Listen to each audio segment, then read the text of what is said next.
What's up everyone out on the World Wide Web, and today I'm just going to say it. Superman is more interesting than Captain Marvel.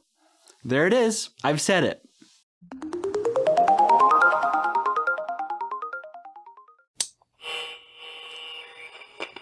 But before you click away, give me a chance to explain why. Now I'm not talking about the movies, no, I'm talking about the individual characters. The DC and Marvel universe are worlds apart as far as it comes to movies, but the characters themselves. So one reason why Superman is more interesting than Captain Marvel is because unlimited power isn't interesting. Brandon Sanderson is one of my favorite authors. His plots are interesting, his characters are complex, and his magic systems are unbeatable. Brandon has a set of laws when writing with magic systems. I actually did a video on that a while back, so it's around here somewhere, the link.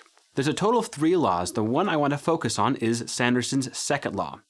It states that limitations and weaknesses and costs are more interesting than the powers. What you can't do is more interesting than what you can do. Now let's look at the powers of Superman and Captain Marvel. Superman is a mighty character, faster than a speeding bullet, more powerful than a locomotive, able to leap tall buildings in a single bound. Now that's how the comics describe him, but he's proven to be able to do more than just leap tall buildings in a single bound. I mean, the dude can fly. But despite all these powers, Superman has a weakness, kryptonite, and magic. This substance zaps his powers, leaving him vulnerable. This weakness makes Superman more complicated because he is always on the lookout for his weakness. If his weakness shows up, he's done. Now what about Captain Marvel? Now this is what Kevin Feige, president of the Marvel Studios, has said about Captain Marvel. She is as powerful as a character as we've ever put in a movie. Her powers are off the charts. And when she's introduced, she will be by far the strongest character we have had. Did you get that? Captain Marvel's powers are off the charts. She essentially has unlimited power. But Sanderson's law says that limitations, weaknesses, and costs are more interesting than the powers. What you can't do is more interesting than what you can do. So where are the limitations, weaknesses, and costs of her powers? She has none. This robs from her character. I am hoping that in the future that they will introduce more of these limitations, weaknesses, and costs. But for now, we just have a unlimited being. Another thing that makes Superman more interesting is his moral authority. Let me explain. What gives these superheroes the right to blow up buildings and fight villains? Now in Superman's case, let's look at him first. Now he has the power of a god but was raised by humans. This is key. Superman was raised by humans and has an alter ego.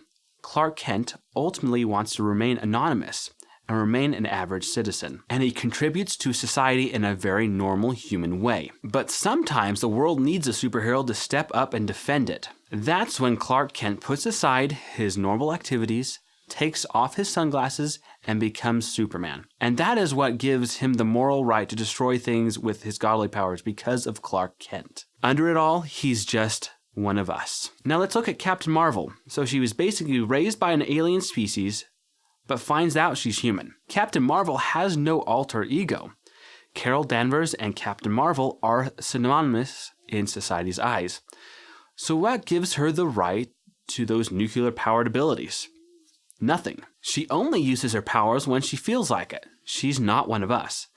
She's a potential tyrant is what she is. She could very well become the next MCU villain if pushed the wrong way. And those are my thoughts why Superman is more interesting than Captain Marvel, because Superman has moral authority, he has weaknesses, he has limitations. Captain Marvel has none of those things. And that's why I think that Superman is a better hero than Captain Marvel. Now, if the MCU is going to make Captain Marvel more interesting, they need to do some things, like they need to put some limitations and cost to her powers. And they also need to give her more authority, make her more human. And those are my thoughts. Thank you so much for watching. Leave your comments below if you have your own thoughts about what I've said, or if you disagree with me. And leave a like. I always like when you leave likes, and subscribe. We'll see you in later videos. Remember, it's not what you watch, but how you watch it that makes you a scholar.